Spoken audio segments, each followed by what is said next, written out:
श्वेता और आप देख रहे हैं न्यूज़ फॉनेशन। 2024 के लोकसभा चुनाव आने को हैं और इस चुनाव की तैयारी में जहां सब विपक्ष हो या फिर पक्ष हो लगी हुई है। आपको बताते चले कि अगर हम बिहार की राजनीति की बात करें तो बिहार की राजनीति में इन दिनों के पाठक लगातार एक पर एक फरमान जारी करते हैं और हर किसी से पंगा लेते हैं, फिर वो राजभवन हो या फिर राज्यपाल विश्वनाथ अर्लेकर। लेकिन यहाँ पर बात सियासत की नहीं, बात 16 की है। आज हम इस 16 के बारे में बात करते हैं कि आखिरकार बिहार की राजनीति हो या फिर पूरे देश की राजनीति, आगामी लोकसभा चुनाव के मुद्दे की तलाश में पार्टियां काफी ज्यादा सक्रिय हो गई है। बात जुबान से निकली नहीं या फिर किसी वाक्य को हुए घंटे या 4 मिनट भर ही क्यों न हुए, उस पर बयानों की बौछार शुरू हो जाती है। फिलहाल दलित मुद्दे को लेकर अपने अपने उदाहरणों के साथ दोनों गठबंधन दल एक दूसरे पर हमलावर हो चले हैं। फिलहाल भाजपा ने राज्यपाल राजेंद्र विश्वनाथ अर्लेकर का मामला सर पर उठा रखा है। हो ये रहा है कि राज्य सरकार और राजभवन में टकराव फिर बढ़ गया है। इससे पहले कुलपति की नियुक्ति के मामले पर बिहार सरकार और राजभवन आमने सामने आए। बीजेपी इस टकराव को राज्यपाल विश्वनाथ अर्लेकर के अपमान के रूप में देख रही है। भाजपा का आरोप है कि बिहार सरकार एक दलित राज्यपाल को अपमानित करने का काम कर रही है। हालांकि राज्यपाल राजेंद्र विश्वनाथ अर्लेकर ने इस बीच तीखे तेवर दिखाए और कहा कि सभी कुलपतियों को ये निर्देशित किया गया है कि वे राजभवन सचिवालय का ही निर्देश माने। जहां एक तरफ भाजपा की ओर से दलित कार्ड उछाले जाने की बात है, महागठबंधन ने भी भाजपा पर दलित विरोधी होने का आरोप लगाया।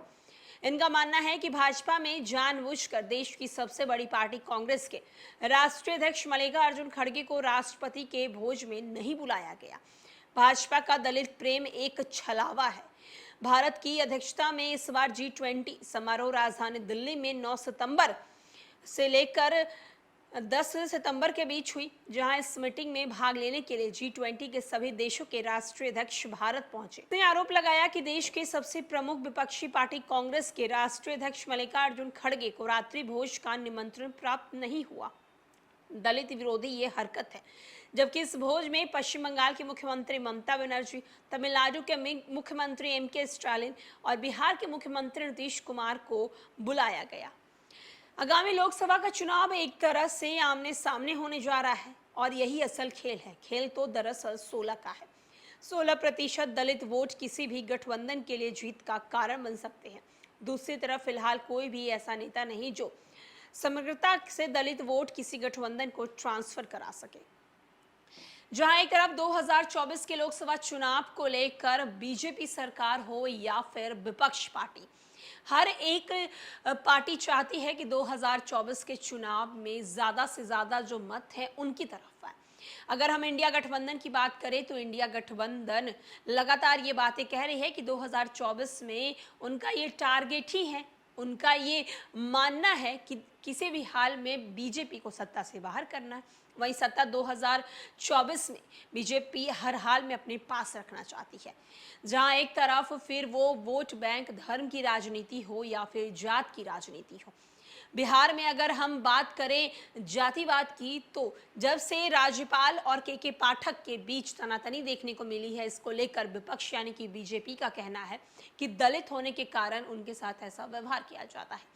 वहीं G20 सम्मेलन में कांग्रेस के राष्ट्रीय अध्यक्ष मल्लिकार्जुन खड़गे को न्योता नहीं गया। इस पर अब कांग्रेस आरोप लगा रही है कि बीजेपी सिर्फ और सिर्फ दलित समाज को आगे बढ़ाने का छलावा करती है। अगर वो ऐसा करती, अगर वो दलित समाज को आगे बढ़ाती, तो इतनी बड़ी कांग्रेस जो विपक्ष पार्टी के रूप में है, उनके राष्ट्रीय अध्यक्ष को न्योता क्यों नहीं दिया गया। फिलहाल इस खबर में इतना ही। तमाम अपडेट्स के लिए देखते रहे न्यूज़ फॉनेशन।